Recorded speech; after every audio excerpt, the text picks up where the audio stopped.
ಇದೇನಾದರೂ real ಇನ್ಸಿಡೆಂಟಾ ಅಂತ? ಇಲ್ಲ, ತುಂಬ ರಿಯಲ್ ಇನ್ಸಿಡೆಂಟ್ ಥರ ಕಾಣುವಂಥ ಒಂದು ಕಥೆನ ಡೈರೆಕ್ಟರ್ ಹೇಳಿದ್ದಾರೆ. ಓಕೆ, ಅಷ್ಟು ನ್ಯಾಚುರಲ್ ಆಗಿ ಅದನ್ನ ಟ್ರೀಟ್ ಮಾಡಿದ್ದಾರೆ ಅವರು. ಓವರ್ ಆಲ್ ನಮ್ಮ ಟ್ರೈಲರ್ ಅಥವಾ ಟೀಸರ್ ನೋಡಿದಾಗ ಎಲ್ಲರೂ ನಡೆದಿರುವಂಥ ಕತೆಗೆ ಇನ್ಸ್ಪೈರ್ ಆಗಿದ್ದಾರೆ. ಸುಮಾರು ಜನ ಅದನ್ನೇ ಕೇಳ್ತಾರೆ. ಬಟ್ ಇದು ಡೈರೆಕ್ಟರ್ ಅವರ ಕಾಲ್ಪನಿಕ ಒಂದು ಕತೆ.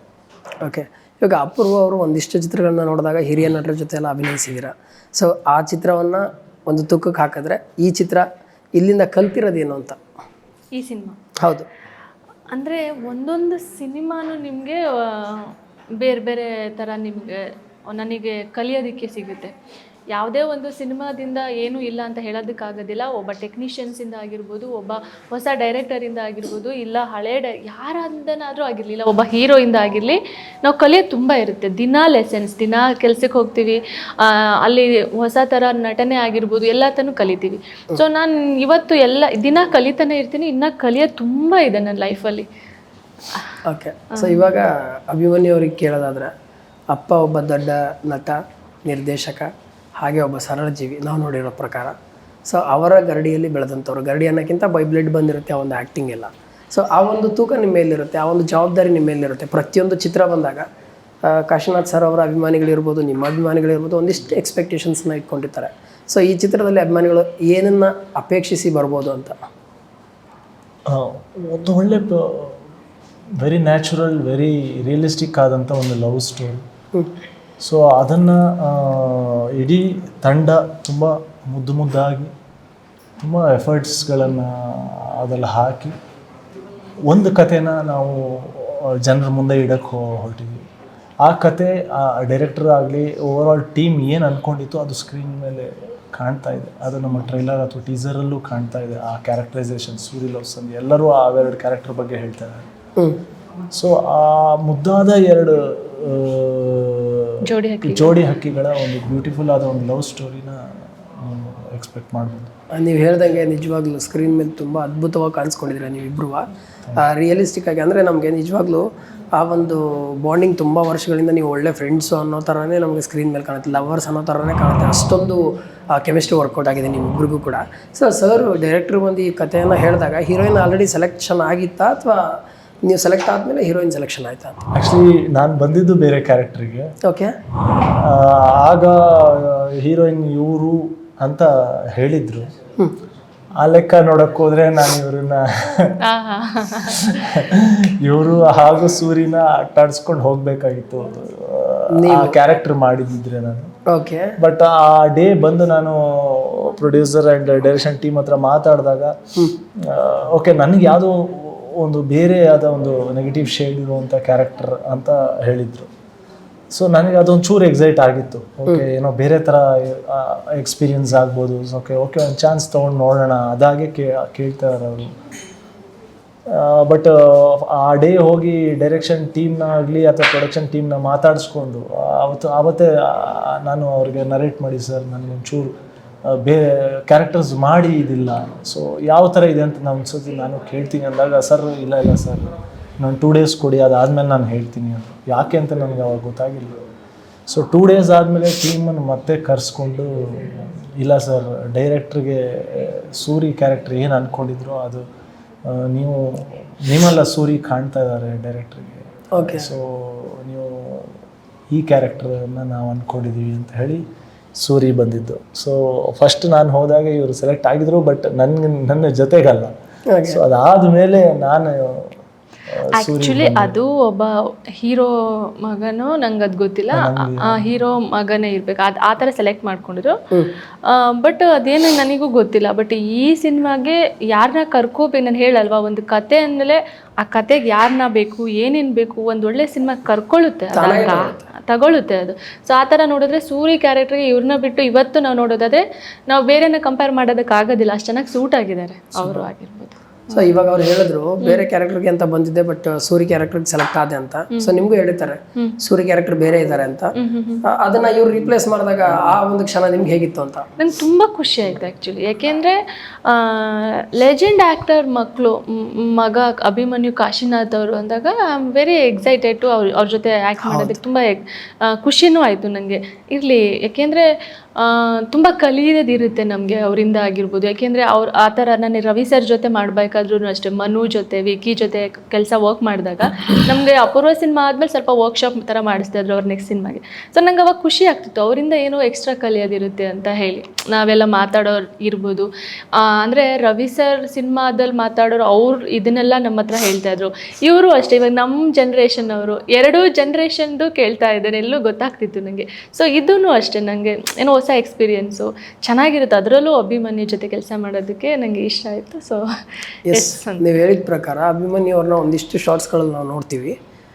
ಒಂದು ಲಾರಿನಲ್ಲಿ ಜರ್ನಿ ಮಾಡ್ತಾ ಇರ್ತಾರೆ ಇಬ್ಬರು ಒಬ್ರೊಬ್ರು ಮುಖ ನೋಡ್ಕೊಂಡು ಒಂದು ಸ್ಮೈಲ್ ಮಾಡ್ತೀರಾ ಅಲ್ಲೊಂದು. ಅದಾದಮೇಲೆ ಫುಲ್ ಎಂಟೈರ್ ಬೆಂಗಳೂರು ಕಾಣುವಂಥ ಒಂದು ಪ್ಲೇಸಲ್ಲಿ ಒಂದು ಚಿಕ್ಕದೊಂದು ಬಂಡೆಗಲ್ಲಿ ಹಾಕಿದ್ರೆ ಕಲ್ಲು ಹಾಕಿದ್ದೀರಾ, ಕಲ್ ಮೇಲೆ ನೀವು ಬ್ಲ್ಯಾಕಲ್ಲಿ ಕೂತ್ಕೊಂಡಿರ್ತೀರ, ಅದೊಂದು ಶಾರ್ಟು. ಅದಾದಮೇಲೆ ಜನಗಳ ಮಧ್ಯದಲ್ಲಿ ನೀವು ಓಡ್ಕೊಂಬರ್ಬೇಕಾದ್ರೆ ನಿಮ್ಮ ಮುಖದಲ್ಲಿ ಒಂದು ಫಿಯರ್ ಇರುತ್ತೆ, ಇವ್ರ ಮುಖದಲ್ಲಿ ಒಂದು ಚಾಲೆಂಜನ್ನು ಎಕ್ಸೆಪ್ಟ್ ಮಾಡಿದ್ದೀನಿ ಅನ್ನೋದೊಂದು ಫೇಸಲ್ಲಿ ಕಾಣ್ತಾ ಇರುತ್ತೆ, ಇವ್ರು ಕರ್ಕೊಂಡು ಬರ್ತಾ ಇರ್ತಾರೆ. ಆ ಒಂದು ಶಾರ್ಟ್ ಇರ್ಬೋದು, ತುಂಬ ಸೆಟಲ್ಡಾಗಿ ಆ್ಯಕ್ಟ್ ಮಾಡ್ತೀರಾ. ಅದಾದಮೇಲೆ ಆ ಬೈಕಲ್ಲಿ ಬರಬೇಕಾದ್ರೆ ಆ ಕಿರಿಸ್ತೀರ, ಲಾರಿ ಹಿಂದ್ಗಡೆ ಇರುತ್ತೆ, ಬೈಕ್ ಓಡಿಸ್ಕೊಂಡು ಬರಬೇಕಾದ್ರೆ ಒಂದು ಕಿರ್ಚೋ ಶಾರ್ಟ್ ಇರ್ಬೋದು, ಆದಮೇಲೆ ಆ ಫೈಟಿಂಗ್ ಶಾರ್ಟ್ ಇರ್ಬೋದು, ಪ್ರತಿಯೊಂದರಲ್ಲೂ. ಸೊ ಲೈಕ್ ಇದೆಲ್ಲದನ್ನು ನಾವು ಸ್ಕ್ರೀನ್ ಮೇಲೆ ನೋಡಿದಾಗ ನಮ್ಗೆ ತುಂಬಾ ಖುಷಿ ಆಗುತ್ತೆ. ಬಿಫೋರ್ ಒಂದು ಇಂಟರ್ವ್ಯೂನಲ್ಲಿ ಹೇಳ್ದಾಗೇ ಒಂದು 15-20 ಚಿತ್ರಗಳನ್ನು ಮಾಡಿಬಿಟ್ಟಿದ್ದಾರಪ್ಪ ಅಭಿಮನ್ಯು ಅವರು, ಅಷ್ಟೊಂದು ಸೆಟಲ್ಡಾಗಿ ಮಾಡ್ತಾರೆ ಅಂತಂದಾಗ ಆ ಒಂದು ಡೈರೆಕ್ಷನ್ ಡಿಪಾರ್ಟ್ಮೆಂಟಿಗೆ ಒಂದು ಎಕ್ಸ್ಪೆಕ್ಟೇಷನ್ಸ್ ಅಂತ ಇರುತ್ತೆ. ಹೇಗಿತ್ತು ಆ ಒಂದು ಶಾರ್ಟ್ಸ್ಗಳನ್ನೆಲ್ಲ ತೆಗಿಬೇಕಾದ್ರೆ ಅಂತ? ಬಟ್ ಒಂದು ನನಗೆ ನೀವು ಚಿಕ್ಕದನ್ನೆಲ್ಲ ಗಮನಿಸಿ ಇದು ಹೇಳ್ತಿದ್ದೀರಲ್ಲ, ಅದು ನಿಜಲ್ಲೂ ತುಂಬ ಖುಷಿ ಆಯಿತು. Thank you.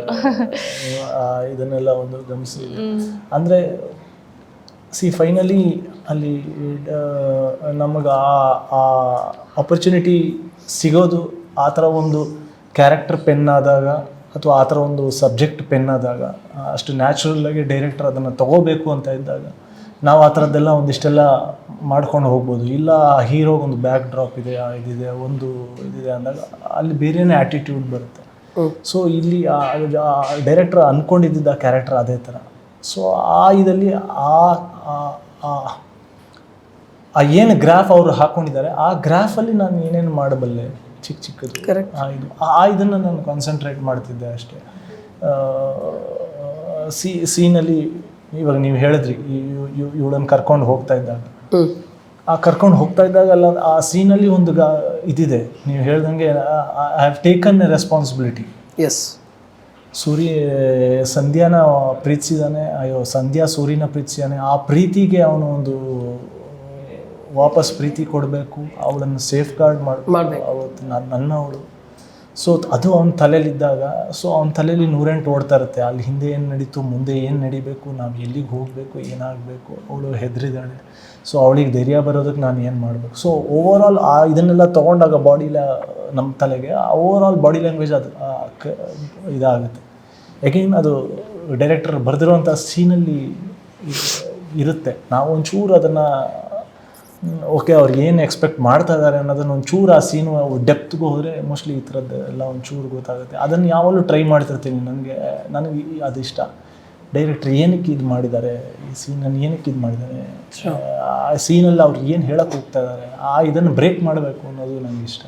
ಓಕೆ, ಇವಾಗ ನಾವು ಈ ಒಂದು ಇಂಟರ್ವ್ಯೂ ಮಾಡಬೇಕು ಅಂತಂದರೆ ಸರ್ಟೆನ್ ಲೈಟ್ಸ್ನ ಹಾಕ್ಕೊಂಡಿರ್ತೀವಿ. ಆರ್ಟಿಸ್ಟ್ದ ಮುಖ ನಮಗೆ ಕ್ಲಿಯರಾಗಿ ಕಾಣಬೇಕು, ಎಕ್ಸ್ಪ್ರೆಷನ್ಸ್ ಕರೆಕ್ಟಾಗಿ ಕಾಣಬೇಕು.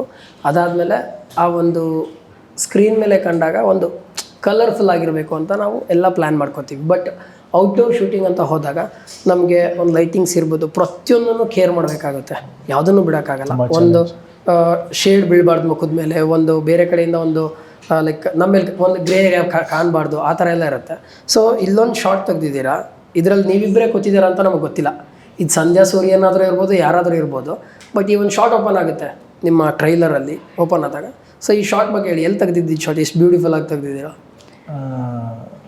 ಇದೆಲ್ಲ ಕಾಶಿ ಹತ್ರನೇ ಮಾಡಿದ್ದು ನಾವು.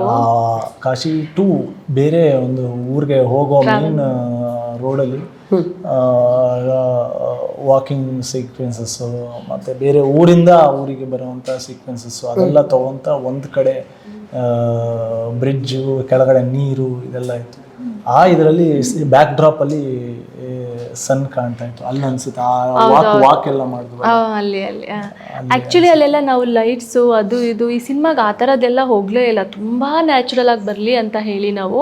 ಬಿಕಾಸ್ ಅಲ್ಲಿ ಕ್ಯಾರಿ ಮಾಡಿದ್ರು ಕೆಲವು ಶಾರ್ಟ್ಸ್ಗಳೆಲ್ಲ ನಾವು ತುಂಬ ನ್ಯಾಚುರಲ್ ಆಗಿ ತಗೊಂಡಿರೋದು, ಡಿ-ಗ್ಲಾಮ್ ಆಗಿರ್ಬೋದು, ವಿತೌಟ್ ಮೇಕಪ್ ಆಗಿರ್ಬೋದು, ಈ ಥರ ತುಂಬ ಶಾರ್ಟ್ಸ್ಗಳು ಸಿನಿಮಾದಲ್ಲಿದೆ.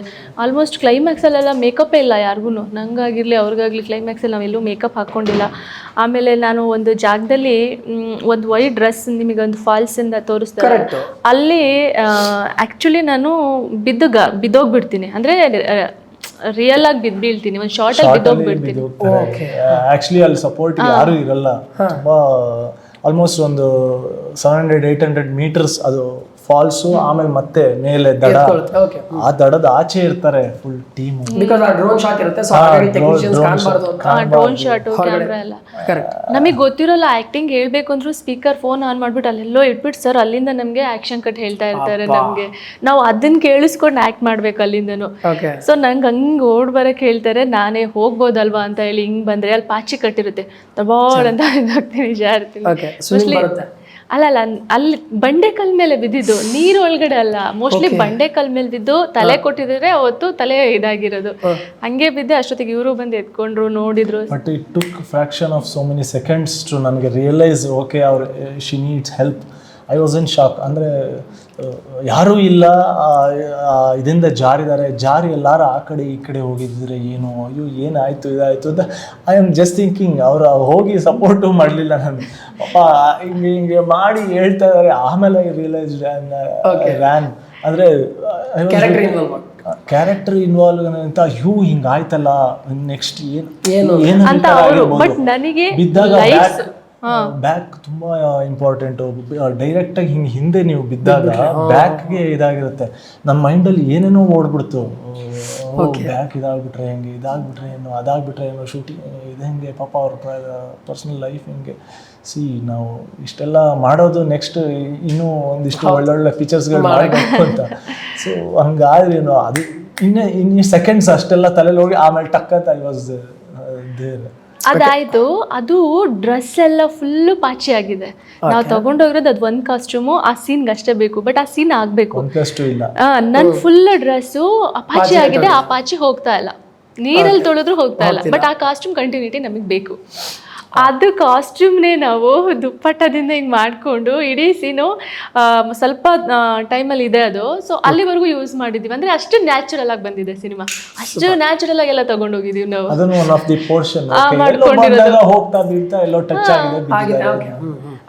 ನೀರಲ್ಲಿ ಆಡ್ತಾಳೆ. 1+2 ಇಲ್ಲ, ನಾವು ಆಲ್ಮೋಸ್ಟ್ ಕಾಶಿಯಿಂದ ಮಿಡಲ್ ಪ್ರಯಾಗ್ರಾಜ್ ಅಲ್ಲೆಲ್ಲೋ ಒಳಗಡೆ ಲೊಕೇಶನ್, ಅಲ್ಲಿ ನೀವು ಏನು ಮಾಡೋದಕ್ಕೂ ಕಂಟಿನ್ಯೂಟಿ ಯಾರು ನೋಡಲ್ಲ, ಬಟ್ ಎನಿವೇ ಕಂಟಿನ್ಯೂ ಮಾಡಿದಿರಲ್ಲ ಶೂಟಿಂಗ್. ಸೊ ಆ ಥರದ್ದೆಲ್ಲ ನ್ಯಾಚುರಲ್ ಆಗಿ ತಗೊಂಡಿದೆ ಸಿನಿಮಾ. ಸೊ ಇಲ್ಲೊಂದು ಶಾಟ್ ಇದೆ, ಸೂರ್ಯ ಏನೋ ಎಕ್ಸ್ಪ್ಲೇನ್ ಮಾಡ್ತಾವ್ರೆ, ನಿಮ್ಮ ಮುಖದಲ್ಲಿ ತುಂಬಾ ಎಕ್ಸೈಟ್ಮೆಂಟ್ ಇದೆ. ಸೊ ಐ ಥಿಂಕ್ ಅವ್ರೇನೋ ಪ್ರಾಮಿಸ್ ಮಾಡ್ತಿದ್ದಾರೆ ಅನ್ಕೊಂತೀನಿ ಇಲ್ಲಿ. ಸೊ ಈ ಸೀನ್ ಬಗ್ಗೆ, ಈ ಸೀನ್ ಕೂಡ ರಾತ್ರಿ 4 ಗಂಟೆಗೆ ಶೂಟ್ ಆಗಿರೋದು, 4-4:15 ಲೊಕೇಶನ್ ಬಂದು ಇಲ್ಲ ಕೋಲಾರ ಅನ್ಸುತ್ತೆ. ಕೋಲಾರ ಅದು ಆಕ್ಚುಲಿ ತುಂಬಾ ಪುರಾತನ ಒಂದು ದೇವಸ್ಥಾನ, ಅಲ್ಲಿ ನಮಗೆ ಪರ್ಮಿಷನ್ ಸಿಕ್ಕಿದ್ದೇ ಹೆಚ್ಚು. ಬಟ್ ಅದರಲ್ಲೂ ಡೈರೆಕ್ಟರ್ ಹೆಂಗೆ ಪರ್ಟಿಕ್ಯುಲರ್ ಆ ಸೀನನ್ನು ಮುಗಿಸ್ಬೇಕು ಅಂತ ಅವ್ರಿಗಿತ್ತು ಅಂತ ಹೇಳಿದ್ರೆ, ಮಾರ್ನಿಂಗ್ 9 ಶೂಟ್ ಸ್ಟಾರ್ಟ್ ಆಗಿದ್ದು, ನೆಕ್ಸ್ಟ್ ಡೇ 6ವರೆಗೂ ಮಾಡಿದ್ದೀವಿ. ಒಂದೇ ಸ್ಟ್ರೆಚ್ಚಲ್ಲಿ ಶೂಟ್ ಮಾಡಿ ಮುಗಿಸ್ಕೊಂಡು ಅಲ್ಲಿಂದ ಹೊರಟಿದ್ದೀವಿ. ಆ ಥರ ಸಿಚುವೇಶನ್ ಕ್ರಿಯೇಟ್ ಆಗ್ಬಿಡುತ್ತೆ, ಯಾಕಂದ್ರೆ ಸ್ವಲ್ಪ ಟೈಮ್ ಕೊಟ್ಟಿರ್ತಾರೆ, ಮುಗಿಸ್ಲೇನೂ ಮಾಡೋದಕ್ಕಾಗಲ್ಲ. ಆ್ಯಂಡ್ ಡೈರೆಕ್ಟರ್ ಕಾನ್ಸೆಪ್ಟಲ್ಲಿ ಹಾಗೆ ಇತ್ತು ಅವ್ರಿಗೆ ಆ್ಯಕ್ಚುಲಿ ನಾನೇನೋ ಹುಡ್ಕೊಂಡ್ ಬಂದಾಗ ಅಲ್ಲಿ ಏನೂ ಇರಬಾರ್ದು, ಯಾರೂ ಇರಬಾರ್ದು. ಅದಾದಮೇಲೆ ಅಲ್ಲಿ ಬೇರೆ ಏನೋ ಒಂದು ಕ್ರಿಯೇಟ್ ಆಗುತ್ತೆ, ಆವಾಗ ರಿಯಲಿಸ್ಟಿಕ್ ಆಗಿ ಜನ ಬೇಕು. ಸೊ ಈ ಥರದ್ದೆಲ್ಲ ಅವರು ಒಂದಿಷ್ಟು ಪ್ಲ್ಯಾನ್ ಮಾಡ್ಕೊಂಡಿದ್ರು. ಸೊ ಇದು ಇಲ್ಲೊಂದು ಶಾಟ್ ಇದೆ. ಸೊ ಇದು ವೆರಿ ವೆರಿ ಇಂಪಾರ್ಟೆಂಟ್ ಶಾಟ್ ಅನ್ಕೊತೀನಿ ಸಿನಿಮಾದಲ್ಲಿ, ಯಾಕಂದರೆ ತುಂಬ ಕ್ರೌಡೆಡ್ ಪ್ಲೇಸು, ಡೈರೆಕ್ಟ್ರು ಆ್ಯಕ್ಷನ್ ಕಟ್ ಹೇಳೋದು ಏನು ಕೇಳಿಸುತ್ತೆ ಇರಲ್ಲ ನಿಮಗೆ. ಕ್ಯಾಮ್ರಾ ಎಲ್ಲೋ ಒಂದು ಮೂಲೆಯಲ್ಲಿ ಇಟ್ಟಿರ್ತಾರೆ, ಕ್ಯಾಮ್ರಾಗೆ ಯಾರು ಅಡ್ಡ ಬರ್ತಿದ್ದಾರೋ ಇಲ್ವೋ ಅನ್ನೋದು ನಿಮ್ಗೆ ಗೊತ್ತಾಗಿರಲ್ಲ. ಸೊ ನಿಮ್ಗೆ ಡೈರೆಕ್ಟರ್ ಒಂದು ಕಾಲ್ ಕೊಟ್ಟಿರ್ತಾರೆ, ನೀವು ಸ್ಟ್ರೈಟಾಗಿ ಕ್ಯಾಮ್ರಾ ನೋಡ್ಕೊಳ್ತೇನೆ ಆ ಕಡೆ ನೋಡ್ಕೊಂಡು ಬರಬೇಕು ಅಂತ. ಸೊ ಈ ಸೀನ್ ಹೆಂಗೆ ಕ್ರಿಯೇಟ್ ಆಯಿತು ಅಂತ, ಹೇಗಿತ್ತು ಈ ಸೀನ್? ಅದು ಆ್ಯಕ್ಚುಲಿ ಅದು ಕರೆಕ್ಟಾಗಿ ಅಬ್ಸರ್ವ್ ಮಾಡಿದ್ರೆ ಅದು ಆ್ಯಕ್ಚುಲಿ ಕಾಶಿ. ನಾನು ಹೇಳ್ತೀನಿ, ಕಾಶಿನಲ್ಲಿ ಅದು ರಿಯಲ್ ಕ್ರೌಡ್. ಅದನ್ನು ಕೂಡ ಅಲ್ಲಿ ಕಾಶಿಗೆ ಬಂದಿರೋಂಥ ಕ್ರೌಡು. ಬಟ್ ಅಲ್ಲಿ ಕಾಶಿನಲ್ಲಿರೋರೆಲ್ಲ ನಾವು ಆರ್ಟಿಸ್ಟ್ ಅಂತ ಗುರ್ತಿಟ್ಕೊಂಡು ನಮ್ಮನ್ನು ಹೋಗೋಕೆ ಬಿಡ್ಲಿಲ್ಲ. ಫುಲ್ಲು ಅಷ್ಟು ಜನ ಕ್ರೌಡ್ ತುಂಬ್ಕೊಂಡ್ಬಿಟ್ಟಿದ್ರು ಅವತ್ತು. ನಿಜ, ನೀವು ಅಬ್ಸರ್ವ್ ಮಾಡಿದ್ರೆ ಒಂದಿಷ್ಟು ಜನ ನಗ್ತಾ ಇದ್ದಾರೆ ಅಲ್ಲಿ, ಬಟ್ ನೀವು ಇಬ್ರು ಅಷ್ಟೇ ಸೀರಿಯಸ್ ಆಗಿದ್ದೀರಾ ಈ ಶಾರ್ಟ್ ಅಲ್ಲಿ. ಬಟ್ ಒಂದು ಹೇಳಬೇಕು, ಕಾಶಿ ಶೂಟ್ ನಾವು ಅಲ್ಲಿ ಹೋದಾಗ ನಮಗನ್ಸಿದ್ದು, ನಾವು ಹೆಂಗೆ 7 days 8 days ಶೂಟ್ ಹಾಕ್ಕೊಂಡಿದ್ರು, 7-8 daysಲ್ಲಿ ಮುಗಿತಾ ಇವರು ಡೈರೆಕ್ಟರ್ ಹಾಕ್ಕೊಂಡಿದ್ದು ಅಂತ ಅನಿಸ್ಬಿಟ್ಟಿತ್ತು. ಯಾಕಂದರೆ ಅಷ್ಟು ಜನ, ಕಾಲು ಹಿಂಗಿಟ್ರೆ ಜನ ಹಂಗಿಟ್ರೆ ಜನ. ಇವ್ರು ಹೇಳ್ದಲ್ಲಿ ಒಂದಿಷ್ಟು ಕನ್ನಡ ಆಡಿಯನ್ಸು, ತೆಲುಗು ಆಡಿಯನ್ಸ್ ಇದ್ರು, ಅವರು ನೋಡಿ ಕಣ್ಣಿಡ್ದು ಫೋಟೋ ತೊಗೊಂಡು ಒಂಚೂರು ಇದು ಮಾಡಿದ್ರು ಅನ್ನೋದು ಬಿಟ್ಟರೆ 7 days ಶೂಟ್ ನಾವು 4-5 daysಲ್ಲಿ ಮುಗಿಸಿದ್ದೀವಿ. ಅಷ್ಟು ಕೋಆಪ್ರೇಟಿವ್ ಆಗಿ ಜನ ಇದ್ರು. ಆ್ಯಂಡ್ ದೇ ಡೋಂಟ್ ಕೇರ್ ಕ್ಯಾ ಚಲ್ ರಹಾ ಹೈ, ಸಿನಿಮಾ ಶೂಟಿಂಗ್ ಹಾ ಅಂತ ಇದ್ರು. ಅವ್ರ ಪಾಡಿಗೆ ಅವರು ಹೋಗ್ತಾ ಇದ್ರು. ನಮ್ಗೆ ನಿಜವಾಗ್ಲೂ, ಯಾಕಂದರೆ ಅಲ್ಲೆಲ್ಲ ನೀವು ಅಲ್ಲಿನ ಜನನ ಕಂಟ್ರೋಲ್ ಮಾಡಿ ನೀವು ಶೂಟ್ ಮಾಡ್ತೀರಾ ಅನ್ನೋದು ಇಟ್ಸ್ ಎ ನೋ ಚಾನ್ಸ್. ಯಾಕಂದರೆ ಆ ಲೆವೆಲಲ್ಲಿ ಓಡಾಡ್ತಾ ಇರ್ತಾರೆ ಇದರಲ್ಲಿ. ಬಟ್ ನಿಜವಾಗ್ಲೂ ನಮಗೆ ಅದು ನಮ್ಮ ಲಕ್ಕೋ ಏನೋ ಗೊತ್ತಿಲ್ಲ. ಇನ್ಕ್ಲೂಡಿಂಗ್ ಗಂಗಾ ಸ್ನಾನ ಶೂಟ್ ಮಾಡಿದ್ದೀವಿ. ಆ ಕ್ರೌಡಲ್ಲಿ ನಾವಿದ್ದು ಅದನ್ನು ಎಕ್ಸ್ಪೀರಿಯನ್ಸ್ ಮಾಡಿ ಇದನ್ನು ಶೂಟ್ ಮಾಡಿದ್ದೀವಿ. ಸೂಪರ್. ಬಟ್ ಎಲ್ಲೂ we never controlled the crowd. But ಅಷ್ಟು crowd it was like controlled. ನಾವೇ ಇಟ್ಸ್ಬಿಟ್ಟು ಮಾಡ್ತಾ ಇದ್ದೀವೇನೋ ಅಂತ ಆ ಥರ ಸುಮಾರು ಹೆಲ್ಪ್ ಮಾಡಿದ್ರು ಆ ಜನ. ಆದ್ರೆ ಅದು ಪಾಸಿಟಿವ್ ವೈಬ್ಸ್ ಅಲ್ಲಿಂದನೇ ಸ್ಟಾರ್ಟ್ ಆಯ್ತು, ಕಾಶಿ ವಿಶ್ವೇಶ್ವರಯ್ಯ ಇದರಿಂದ. ಸೊ ನಮ್ಗೆಲ್ಲ ಪಾಸಿಟಿವ್ ಆಗೇ ಟರ್ನ್ ಆಗ್ತಾ ಹೋಯ್ತು ಎಲ್ಲಾನು ಕೂಡ. ತುಂಬಾ ಎಂಜಾಯ್ ಮಾಡಿದ್ವಿ ಕಾಶಿ ಶೋ. ಸೊ ಇಲ್ಲೊಂದು ಪೋಸ್ಟರ್ ಇದೆ, ವಾಲ್ ಮೇಲೆ ಬರುತ್ತೆ, ಒಂದು ಸೆಕೆಂಡ್ ಅಲ್ಲಿ ಬರುತ್ತೆ, ಹಿಂಗೆ ಒಂದು ಸೆಕೆಂಡ್ ಅಲ್ಲಿ ಹೋಗ್ಬಿಡುತ್ತೆ ನಮ್ಮ ಟ್ರೈಲರ್ ಅಲ್ಲಿ. ಬಟ್ ಅದು ತುಂಬಾ ಜನ ಗಮನಿಸಿದ್ದಾರೆ. ಎಲ್ಲಾ ಮೆಸೇಜ್ ಅಲ್ಲಿ, ಟ್ರೈಲರ್ ಅಲ್ಲಿ ಕೆಳಗಡೆ ಕಮೆಂಟ್ಸ್ ಅಲ್ಲಿ ಎಷ್ಟು ಜನ ಮೆಸೇಜ್ ಹಾಕಿದ್ದಾರೆ ಅಂದ್ರೆ ತುಂಬಾ ಜನ ಕನೆಕ್ಟ್ ಆಗಿದೆ, ತುಂಬಾ ಜನ ಹೋಗಿದ್ದಾರೆ. ಅಪ್ಪು ಬಾಸ್ ಇದೊಂದು ಇರುತ್ತೆ ಪೋಸ್ಟರ್. ನೆಕ್ಸ್ಟ್ ಶಾಟ್ ಅಲ್ಲಿ ನೋಡಿದ್ರೆ ನೀವ್ ಇರ್ತೀರಾ, ನಾನೇ ಆ ಶಾಟ್ ಅಲ್ಲಿ ಮತ್ತೆ ವಾಪಸ್ ವಾಲ್ ಮೇಲೆ ಇವ್ರು ಇರ್ತಾರೆ. ಸೊ ಅದೊಂದು ಶಾಟ್ ಇದೆ. ಸೊ ಇದ್ರ ಬಗ್ಗೆ ಹೇಳಿ, ಅಪ್ಪು ಸರ್ ಬಗ್ಗೆ. ಅದು ಆಕ್ಚುಲಿ ಹೀರೋ ಮನೆ ನೀವ್ ಹೆಂಗ್ ಮಾಡ್ತಿದ್ದೀರಾ ಅಂದ್ರೆ ಒಂದೊಂದು ಪೋಸ್ಟರ್ ತೋರಿಸಿ ಇದು ಹೆಂಗಾಗುತ್ತೆ, ಇದೆಲ್ಲ ನಡೀತಿ ಅಂತ ಎಲ್ಲಾ ಸ್ಟೋರಿನೇ ಕೇಳ್ತಾ ಇದ್ದೀರಾ. ಅಂದ್ರೆ ಆ ಸೀನ್ ಹೆಂಗ್ ಕ್ರಿಯೇಟ್ ಆಯ್ತು ಅಂದ್ರೆ ಎಲ್ಲ ನಾವು ಹೇಳ್ಬಿಟ್ಟು ಎಲ್ಲ ಹೇಳ್ಬಿಟ್ರಾ? ಇಲ್ಲ, ಕ್ರೆಡಿಟ್ ಗೋಸ್ ಟು ನಮ್ಮ ಆರ್ಟ್ ಡೈರೆಕ್ಟರ್. ಯಾಕಂದ್ರೆ ಅದು ಹೀರೋ ಮನೆಯಲ್ಲಿ ಹೇಳ್ಬೇಡಿ ಆಯ್ತು. ಹೀರೋ ಮನೆಯಲ್ಲಿ ಅವನು ಇಷ್ಟಪಡುವಂಥ ಒಂದಿಷ್ಟು ಲೆಜೆಂಡರಿ ಆರ್ಟಿಸ್ಟ್ಗಳಾಗಿರ್ಬೋದು ಅಥವಾ ನೇಮ್ ಆಗಿರ್ಬೋದು ಅಂತ ಇವ್ರನ್ನೆಲ್ಲ. ಅಂದ್ರೆ ಇವರೊಬ್ರು ಪೇಂಟರ್, ತುಂಬಾ ಚೆನ್ನಾಗಿ ಪೇಂಟ್ ಮಾಡುವಂತ ಪೇಂಟರ್ ಇವರು ಕೂಡ. ಸೊ ನನ್ನ ಮನೆ ಅದಲ್ಲಿ ಆ ಥರ ಇದು ಮಾಡಿರ್ತಾರೆ. ಅದಾದ್ಮೇಲೆ ಕ್ಲೈಮ್ಯಾಕ್ಸ್ ಅಲ್ಲಿ ಇಂಡಿಯನ್ ರೈಲ್ವೇಸ್ನ ಪ್ರಮೋಟ್ ಮಾಡ್ತೀರಾ. ಸೊ ಇದ್ರ ಬಗ್ಗೆ ಈ ಶಾರ್ಟ್ ಮಾತ್ರ ನನಗೆ ತುಂಬಾ ಇಷ್ಟ ಆಗಿದ್ದು. ಆ ಒಂದು ಚಿಕ್ಕ ಸ್ಟೇಷನ್ ಅಲ್ಲಿ ಒಂದು ಫ್ರೇಮ್ ಇದೆ, ಆ ಫ್ರೇಮ್ ಅಲ್ಲಿ ಫುಲ್ ಗ್ರೀನರಿ. ಅದು ಬೋಗಿ ನೋಡಿದ್ರೆ ಗ್ರೀನೇ ಇದೆ, ಫಸ್ಟ್ ಬೋಗಿ ಗ್ರೀನ್ ಇದೆ. ಸೊ ಮೇಡಮ್ ಹೋಗೋಕ್ಕೂ ಆ ಶಾರ್ಟ್ ಟ್ರೈನ್ ಹೋಗೋಕ್ಕೂ ಈಕ್ವಲ್ ಆಗಿ ಮ್ಯಾಚ್ ಆಗಿ ಹೋಗ್ಬಿಟ್ಟು ತಬ್ಕೋತಾರೆ. ಆ ಶಾರ್ಟ್ ಡೈರೆಕ್ಟರ್ಗೆ ಮತ್ತೆ ಕ್ರೆಡಿಟ್ ಹೋಗ್ಬೇಕು, ಅವ್ರಿಗೆ ಹಾಗೆ ಬೇಕಿತ್ತು. He was fixed. ನನಗೆ ಈ ಫ್ರೇಮಲ್ಲಿ ಈ ಕಡೆ ಹೀರೋ, ಈ ಕಡೆ ಹೀರೋಯಿನ್. ಹೀರೋ ಏನೋ ಕೈ ಇದಾಗಿತ್ತು, ಮುಗಿಸ್ಕೊಂಡು ಹಿಂಗೆ ಇದಾಗ ಎರಡೂ ಇದಾಗಬೇಕು. ಅದು ಹೀರೋಯಿನ್ ಬಂದ್ ಒಂದ್ ಸೆಕೆಂಡ್ಗೆ ಟ್ರೈನ್ ಬರ್ಬೇಕು. ನಾನೊಂದ್ ನಿಮಿಷ ಲೇಟ್ ಮಾಡ್ಬಿಟ್ಟಿದ್ರೆ ಶಾರ್ಟ್ ಸಿಗ್ತಿರ್ಲಿಲ್ಲ. ಅದನ್ನೇ ನಾವು 5-6 ಗಂಟೆ ವೆಯ್ಟ್ ಮಾಡಿದೀವಿ ಆಕ್ಚುಲಿ. ಆ ಸೀನ್ಗೆ ಆ ಶಾರ್ಟ್ ಇದೆ ಅಲ್ಲ, ಅಷ್ಟು ಬೇಕು. ಅದು ಅಷ್ಟಕ್ಕೇನೆ ಮಾರ್ನಿಂಗ್ 11 ಇಂದ ಸಂಜೆ 4:30 ಆ ಶಾರ್ಟ್ ತಗೊಂಡಿರೋದು ನಾವು. ಅಲ್ಲಿವರೆಗೂ ಅಷ್ಟಕ್ಕೆ ನಾವು ವೆಯ್ಟ್ ಮಾಡಿರೋದು, ಅದು ಬರಲೇಬೇಕು, ಅದು ಹಿಂಗೆ ಬೇಕು ಅಂತ ಹೇಳಿ. ಬಟ್ ಒಂದು ಅಪ್ರಿಷಿಯೇಟ್ ಮಾಡಬೇಕು, ಟ್ರೈಲರ್ನ ತುಂಬ ಚೆನ್ನಾಗಿ ಕಟ್ ಮಾಡಿದ್ದಾರೆ. ತೋರಿಸಿರೋ 1.5 ನಿಮಿಷದಲ್ಲಿ ನಾನು ಇಷ್ಟೆಲ್ಲ ಹುಡುಕಿದ್ದೀನಿ ಅಂತಂದರೆ. ಹೌದು. ಸೊ ಬೇರೆಯವರೆಲ್ಲ ಎಷ್ಟೆಲ್ಲ ಅದರಲ್ಲಿ ಎಕ್ಸ್ಪೆಕ್ಟೇಷನ್ಸ್ ಇಟ್ಕೊಂಡಿರ್ತಾರೆ. March 6th ಇದು ಬರ್ತಾ ಇದೆ. ಸೊ ಎಷ್ಟು ಜನ ವೆಯ್ಟ್ ಮಾಡ್ತಾ ಇರ್ತಾರೆ ಅಂತ ನೀವು ಅದನ್ನ ಆರಾಮಾಗಿ ಗೆಸ್ ಮಾಡ್ಬೋದು. ಸೊ ಅಷ್ಟೊಂದು ಎಕ್ಸ್ಪೆಕ್ಟೇಷನ್ಸ್ ಇದೆ ನಮಗೆ. ಲೈಕ್ ಸೂರಿ ಲವ್ ಸಂಧ್ಯಾ ಅಂತ. ಅದಾದಮೇಲೆ ಒಂದು ಫ್ಲ್ಯಾಶ್ ಬ್ಯಾಕ್ ಹಿಂಗೆ ರೀಲ್ ಹೋಗುತ್ತೆ, ಅದರಲ್ಲಿ ಒಂದು ತಾಳಿ ಬರುತ್ತೆ, ಒಂದಿಷ್ಟು ಫೈಟ್ ಆಗುತ್ತೆ, ಮತ್ತು ಸೂರಿ ಸಂಧ್ಯಾ ಒಂದಾಗ್ತಾರೆ ಅಂತ ನಾವು ಅಂದ್ಕೊಂಡಿದ್ದೀವಿ. ನಮಗೆ ಗೊತ್ತಿಲ್ಲ ಏನಾಗುತ್ತೆ ಅಂತ. ಸೊ ಕೊನೆಯದಾಗಿ ಆಡಿಯನ್ಸ್ May 6th ಬಂದರೆ ಅವ್ರಿಗೆ ಅವ್ರ ತಲೆಯಲ್ಲಿ ಏನು ಇಟ್ಕೊಂಡು ಬರಬೇಕು ಥಿಯೇಟ್ರಿಗೆ ಅಂತ. Thank you so much sir ನಿಮಗೆ. ಯಾಕೆಂದರೆ ಇಷ್ಟು ಚಿಕ್ಕದನ್ನು ನೀವು ಇಷ್ಟು ಗಮನಿಸಿದ್ದೀರಾ ಸಿನಿಮಾದ ಬಗ್ಗೆ ಅಂದಾಗ ನಿಜವೂ ನಮಗೆ ತುಂಬ ಖುಷಿ ಆಗುತ್ತೆ. ನಾವು ಇದನ್ನೇ ಎಕ್ಸ್ಪೆಕ್ಟ್ ಮಾಡೋದು. ಆ್ಯಕ್ಚುಲಿ ಇದನ್ನೇ ನಾವು ಜನಗಳಿಗೆ ತಲುಪಿಸ್ಬೇಕು ಅಂತ ಅಂದ್ಕೊಂಡಿರೋದು. ಏಕೆಂದರೆ ಒಂದು ಒಳ್ಳೆ ಸಿನಿಮಾ ಹೇಗೆ ನಿಮಗೆ ಹೇಗೆ ಕನೆಕ್ಟ್ ಆಗ್ತಿದೆಯೋ ಜನಗಳಿಗೂ ಆ ಕನೆಕ್ಟ್ ಆಗುತ್ತೆ. ಎಲ್ಲರಿಗೂ ನಾನೇನು ಸೂರ್ಯ ಮತ್ತು ಸಂಧ್ಯಾ ಕಾಡ್ತಾರೆ, ನಿಮಗೆ ಮನೆಗೆ ಹೋದ್ರೂ ಕಾಡ್ತಾರೆ, ನಿದ್ದೆಯಲ್ಲೂ ಮೋಸ್ಟ್ಲಿ ಕಾಡ್ಬೋದು, ಹೀಗಾಯ್ತಾ ಇಷ್ಟು ಚೆನ್ನಾಗಾಯ್ತಾ ಅಂತ ಕಾಡುತ್ತೆ. ಸೊ ಯಾಕೆಂದರೆ ನನಗೂ ಕಾಡಿದೆ. ಈವನ್ ಉಪೇಂದ್ರ ಸರ್ ಅವ್ರಿಗೂ 2-3 ತಿಂಗಳಾಯಿತು ಸಿನಿಮಾ ನೋಡಿ. ಇವತ್ತು ಸರ್ ಅವತ್ತು ಹೇಳಿದ್ದು ನನಗೂ ಸಿನಿಮಾ ಕಾಡ್ತಾ ಇದೆ ಅಂತ ಹೇಳಿ. ಸೊ ಒಂದು ಒಳ್ಳೆ ಸಿನಿಮಾ ತೊಗೊಂಬರ್ತಾ ಇದ್ದೀವಿ. ಇದೇ ಮಾರ್ಚ್ 6ನೇ ತಾರೀಕು ಎಲ್ಲ ಕನ್ನಡದ ಚಿತ್ರಮಂದಿರಗಳು ಬರ್ತಾ ಇದೆ. ಸೊ ಕನ್ನಡ ಸಿನಿಮಾನ ಥಿಯೇಟ್ರಲ್ಲೇ ಹೋಗಿ ಎಲ್ಲರೂ ಕೂಡ ಕನ್ನಡ ಸಿನಿಮಾಗೆ ಸಪೋರ್ಟ್ ಮಾಡಿ. ನಾವಂತೂ ಥಿಯೇಟ್ರಲ್ಲಿ ಕಾಯ್ತಾ ಇರ್ತೀವಿ ನಿಮ್ಮನ್ನು ನೋಡೋದಕ್ಕೆ. ಎಲ್ಲ ಥಿಯೇಟರ್ ವಿಸಿಟ್ ಕೂಡ ಮಾಡ್ತೀವಿ, ಎಲ್ಲ ಊರುಗಳಿಗೂ ಬರ್ತೀವಿ. Thank you so much. March 6ನೇ ತಾರೀಕು ನಮ್ಮ cinema Surya love Sandhya release ಆಗ್ತಾಯಿದೆ. ನಮಗೆ ಒಂದು ಬ್ಯೂಟಿಫುಲ್ ಆದ ಒಂದು ನ್ಯಾಚುರಲ್ ಆದ ಲವ್ ಸ್ಟೋರಿಯನ್ನು ನಿಮಗೆ ತೋರಿಸ್ಬೇಕು, ನಿಮಗೆ ತೋರಿಸಿ ನಿಮ್ಮಿಂದ ಆ ಮೆಚ್ಚುಗೆಯನ್ನು ಪಡಿಬೇಕು ಅನ್ನೋ ಆಸೆ. ಸೊ ನಮ್ಮ ಟೀಮ್ನ ಥಿಯೇಟ್ರಿಗೆ ಬಂದು ಸಿನಿಮಾ ನೋಡೋ ಮೂಲಕ ಪ್ರೋತ್ಸಾಹಿಸಿ ಅಂತ ನಾನು ಕೇಳ್ಕೊತೀನಿ. Thank you.